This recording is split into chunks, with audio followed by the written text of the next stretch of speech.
जय गिरनारी. या पृथ्वी तलावरचा जर स्वर्ग बघायचा असेल, जिवंतपणी जर आपल्याला स्वर्गाची अनुभूती बघायची असेल, तर एकदा आवर्जून गिरनार चढून बघा.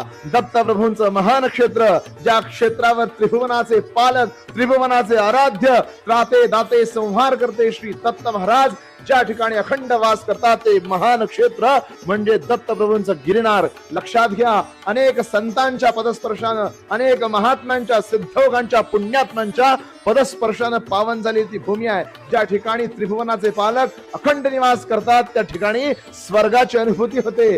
थकलेल्या पावलांनी, दमलेल्या श्वासांनी जेव्हा आपण त्या 10,000 पायऱ्या चढून वर जातो आणि आपली नजर त्या दत्तप्रभूंच्या चरण कमलांवर पडते, तेव्हा आपल्याला साक्षात दत्ताविष्कार होतो, स्वर्गाची अनुभूती होते. आता ह्याच्या पलीकडे मला काही अपेक्षा नाही, आता ह्याच्या पलीकडे मला काय बघायचं नाही. अनेक संतांनी, अनेक महंतांनी त्या गिरनारच्या पायऱ्या चढल्या हो. प्रत्येक वेगवेगळ्या रूपानं, लहानग्याच्या, सहानग्याच्या, मोठ्याच्या, थोरा मोठ्याच्या, प्रत्येक रूपानं, अक्षरशः प्राणीमात्रांच्या रूपानं सुद्धा आपल्याला दत्त महाराज गिरनार चढत असताना अनुभूती देतात. ही अनुभूती अनुभवा, गिरनार चढा, आवर्जून गिरनार मध्ये असलेल्या दत्तप्रभूंच्या चरण पादुकांचं दर्शन घ्या. महाराज आपल्यावर कृपेचा आविष्कार केल्याशिवाय राहणार नाहीत. श्री स्वामी समर्थ.